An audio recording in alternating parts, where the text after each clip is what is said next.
एक गांव में एक मोटा साहूकार रहता था। वो बहुत आलसी और बेईमान था। दिन भर अपनी दुकान पर बैठा नौकरों पर हुक्म चलाता और ग्राहकों को सामान को कम तौल के देता। बाबूजी 2 किलो आटा दे दीजिए। अरे दीनू, जरा इस हरिया के लिए आटा तो तौल दे। जी सरकार। अरे अरे, ये क्या कर रहा है? पूरी दुकान इसे दे देगा क्या? अरे पर सेठ जी, मैंने तो 2 ही किलो। मुझसे जुबान लड़ाता है, कल से काम पर मत आना। नहीं नहीं, माफ कर दीजिए सेठ जी, गलती से ज्यादा तोल दिया। दीनू थैले में से 200 ग्राम आटा कम कर देता है। सेठ जी, ये आटा तो कम है। कम है तो जा कहीं और से ले ले। कैसे कैसे फटीचर आ जाते हैं मुझे नाप तोल समझाने। पर आप तो जानते हैं सेठ जी, इस गांव में सिर्फ एक आपकी ही तो दुकान है। हम गरीबों पर दया करिए, बड़ी मेहनत के पैसे लेकर आए हैं। अरे तो मेरा आटा क्या मुफ्त का है? लेना है तो ले, वरना चलता बंद है। हरिया आटे की थैली उठाकर दुखी मन से चुपचाप वहां से चला जाता है। अगले दिन विजय अपने कमरे में बैठा है। अरे मोहन, तुम आओ आओ। भाग्यवान, सुनती हो? मेरा बचपन का सखा आया है। जरा जल्दी से बढ़िया भोजन का प्रबंध करो। कैसा है विजय, तू तो बहुत बड़ा आदमी बन गया है। ये बंगला, गाड़ियाँ। अरे बस सब दिमाग का खेल है।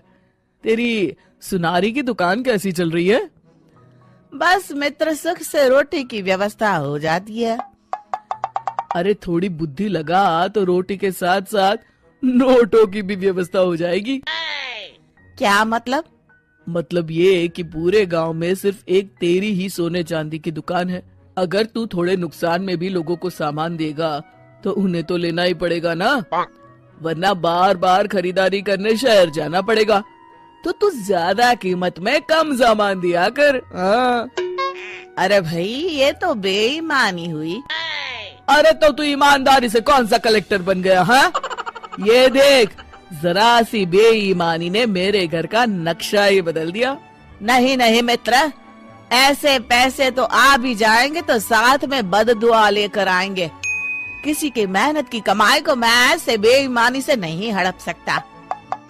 तो अपने ईमान की चटनी बना और जिंदगी भर उससे रूखी रोटी खा। ऐसी बात नहीं है मित्र, मेरी मानो तो तुम भी ये सब काम छोड़ दो, वरना एक दिन पछताना पड़ेगा।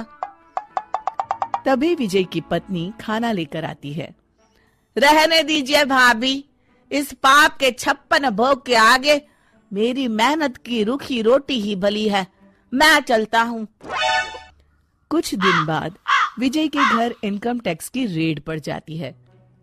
हे भगवान, इन्हें मेरा पता किसने दे दिया? तुमने पिछले 10 सालों से इनकम टैक्स जमा नहीं किया है। तुम्हारी दुकान, जमीन, जायदाद सब जब्त किया जाता है। हाय, मैं तो बर्बाद हो गया।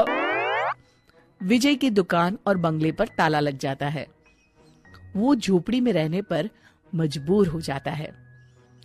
देखिए जी, ये कुछ गहने हैं, मेरी माँ ने दिए थे और मैंने ना इन्हें बगीचे में छुपा दिए थे।